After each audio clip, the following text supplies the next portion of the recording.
Morning friends, జగుటకు స్వాగతం. ఈరోజు మన వీడియోలో మన జగన్మోహన్ రెడ్డి గారు ఇంకా మారరా దాని మీద మనం అనాలిసిస్ చేద్దామండి.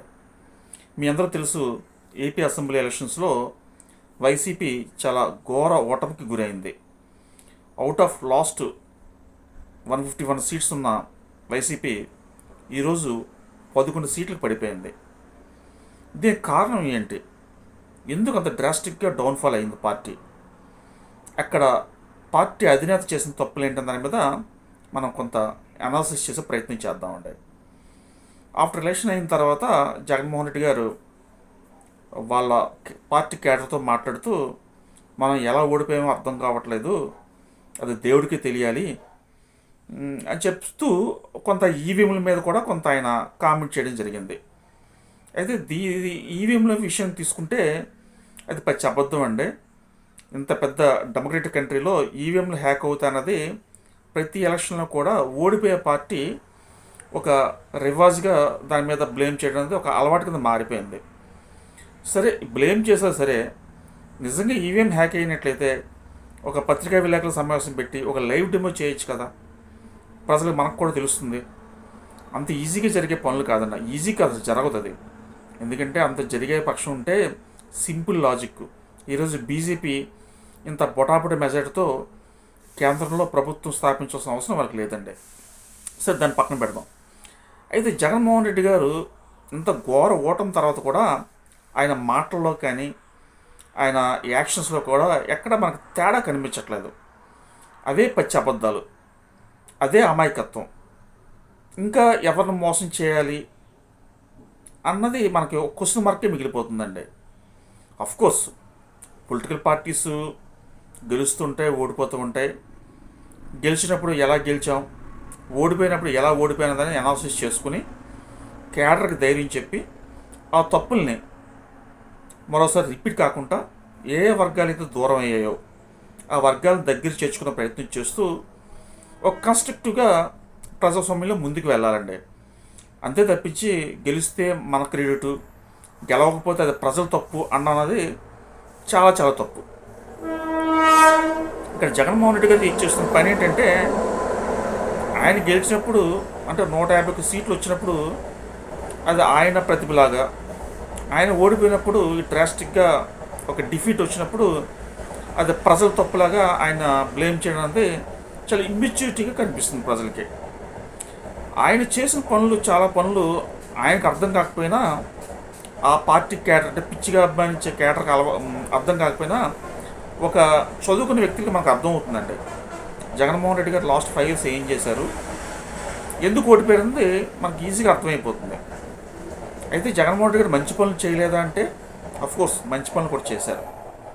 అందులో మనం తీసుకున్నట్లయితే డైరెక్ట్ మనీ ట్రాన్స్ఫర్, ఇది ఎక్స్ట్రాడినరీ రిమార్క్ అండి. రిమార్క్ అంటే ఎక్స్ట్రాడినరీ రెవల్యూషనరీ స్టెప్ అనమాట.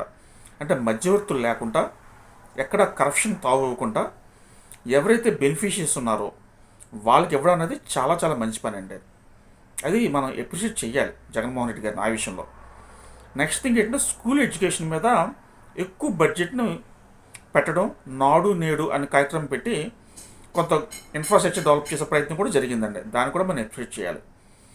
అయితే ఈ రెండే మనకి మేజర్గా మనకు కనిపిస్తాయి. అంటే జగన్మోహన్ రెడ్డి లాస్ట్ 5 yearsలో మంచి అచీవ్మెంట్స్ ఏమైనా ఉన్నాయి అంటే మనకేంటంటే direct money transfer, next school ఎడ్యుకేషన్లో కొంత స్ట్రెస్ ఇవ్వడం, కొంత ఇన్ఫ్రాస్ట్రక్చర్ డెవలప్ చేయడం అనేది మనం గమనించవచ్చు. కానీ 2 మంచి పనులు చేస్తే 98 అంటే అవుట్ ఆఫ్ 100 తీసుకుంటే ఈ 2 మంచి పనులు ఎక్స్ట్రాడినరీ చేస్తే 98 చెడ్డ పనులు చేశారండి. అక్కడ పార్టీ చాలా ఘోరంగా దెబ్బతుంది. ఏదో చెడ్డ పనులు ఏంటంటే కుల రాజకీయాలు చేయడం. జగన్మోహన్ రెడ్డి గారు ఏం చేశారంటే కుల రాజకీయం చేయడం స్టార్ట్ చేశారు. ప్రతి మీటింగ్లో కూడా కులాలు ప్రస్తావన లేకుండా ఆయన మీటింగ్ ఉండదు. ప్లస్ కులాలను విభజించే ప్రయత్నం చేశారు. అంటే కులాలను విభజించి ఒక రెండు కులాల మధ్య ఒక విద్వేషాన్ని తగిల్చి ఆ విద్వేషం మంటలో ఆయన చలి కాచుకునే ప్రయత్నం చేశారండి. అది ప్రజాస్వామ్యంలో చాలా చాలా తప్పు. ఎందుకు అలా చేశారని మనకి ఈరోజు కూడా అర్థం కాదు. మనకేంటంటే సమాజం అనేది విభిన్న వర్గాల సమాహారం అండి. సో అందరికి కూడా మనం సమన్యాయం చేయాలి.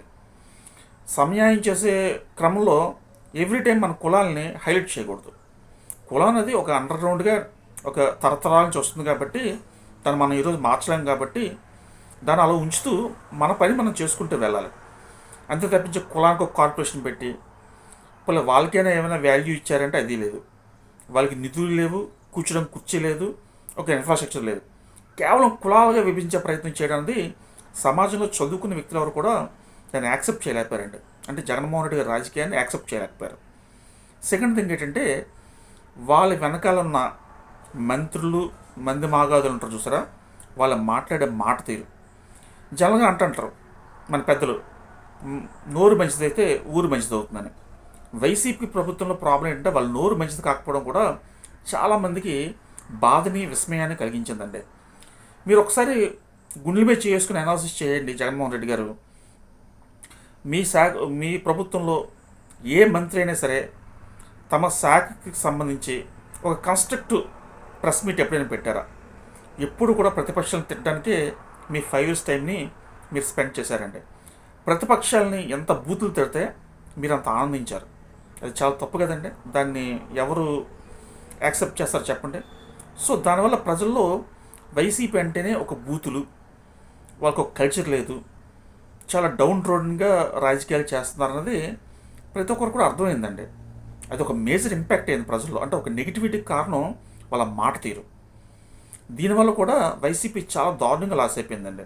అంటే ఫస్ట్ కుల రాజకీయాలు చేయడం, అంటే సమాజాన్ని కులాలుగా పెట్టుకోవడం, 2 బూతులు మాట్లాడడం, 3 ఎక్కువ మంది సలహాదారులను పెట్టుకోవడం, అది కూడా ఆయన సొంత సామాజిక వర్గాన్ని ఎక్కువ ప్రోత్సహించడం కూడా కొంత నెగిటివిటీకి కారణమైందండి. మీరు అబ్జర్వ్ చేయండి, ఉన్నత పదవుల్లో ఉన్న వాళ్ళని డీజీపీ కానీ, చీఫ్ సెక్రటరీ కానీ, అలాగే ఇంపార్టెంట్ జిల్లా ఎస్పీలు కానీ, కలెక్టర్లు కానీ ఆయన సొంత సామాజిక వర్గాన్ని పెట్టుకున్నారు. అది అంత యాక్సెసిబుల్ కాదండి. ఎందుకంటే మెరిట్ ప్రకారం, అకార్డింగ్ టు సీనియారిటీ ప్రకారం, వాళ్ళ ఫాస్ట్ ట్రాక్ రికార్డ్ ప్రకారం వాళ్ళకి పోస్ట్ ఇవ్వాలి. బట్ వీళ్ళు ఏం చేశారంటే వాళ్ళ సొంత సామాజిక వర్గాన్ని చుట్టూ పెట్టుకుని ఇంపార్టెంట్ కీలక పోస్టులు పెట్టుకుని ఒక డిక్టేటర్షిప్ లాగా ఏపీ రాష్ట్రాన్ని పాలించడానికి వాళ్ళు సొంత ప్రయత్నం చేశారు. దాన్ని కప్పించుకోవడానికి నా బీసీలు నా ఎస్సీలు అంటూ ఒక దీర్ఘ రాగం కూడా తీశారు. అయితే ప్రజలు అంత అమాయకులు కాదు కదండి. మనం చేసే పనులే మనం ఎప్పుడైనా కౌంట్ అవుతాయి మనకి. అంతే తప్పించి మనం చెప్పే మాటలు ఇప్పుడు కౌంట్ కావండి. మనం చెప్పే మాటలు కొన్ని రోజులు మాత్రం కౌంట్ అవుతాయి, బట్ మనం చేసే పనులు లాంగ్ టర్మ్లో కౌంట్ అవుతాయి. ఓటు వేసేటప్పుడు మీరు చెప్పే మాటలు కాదు, మీరు చేసే పనులనే కౌంట్ చేస్తారు. సో ఈ క్రమంలో కౌంట్ చేయడం వల్లే మీకు నెగిటివ్గా ఓటు పడింది.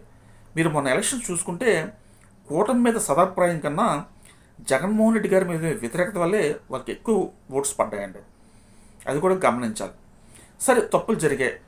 ఒకటి ఏంటంటే ఆయన సొంత సామాజిక వర్గాన్ని చుట్టూ పెట్టుకోవడం, ఇంపార్టెంట్ కీలక పదవుల్లో ఆయన సామాజిక వర్గాన్ని ప్రోత్సహించడం, ప్లస్ కులాల రాజకీయం చేయడం, ప్రతిపక్షాలను బూతులు తిట్టడం, ప్లస్ డెవలప్మెంట్ లేకపోవడం.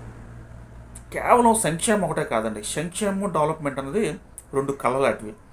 ఈ 2 కళ్ళలో ఏ కన్ను లేకపోయినా సరే వాడు సగం కన్ను ఉంటే అంటే పరిపూర్ణమైన మనిషి అనిపించుకోడు. కానీ ఈయన ఏం చేశారంటే సంక్షేమం పేరుతో మొత్తం డబ్బులను తీస్తూ ఓట్లను కొనే ప్రయత్నం చేశారండి. దీన్ని కూడా సమాజం యాక్సెప్ట్ చేయలేదు.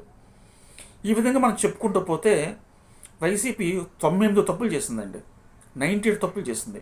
వాళ్ళ సోషల్ మీడియా కూడా చాలా దారుణంగా మాట్లాడడం, ఇంట్లో ఆడవాళ్ళ గురించి మాట్లాడడం, స్వయాన ముఖ్యమంత్రి గారే పవన్ కళ్యాణ్ గారి గురించి వాళ్ళ ఇంట్లో ఆడవాళ్ళ గురించి నీచంగా మాట్లాడడం, ఇదంతా కూడా సమాజంలో చాలా వర్గాలు యాక్సెప్ట్ చేయలేదు.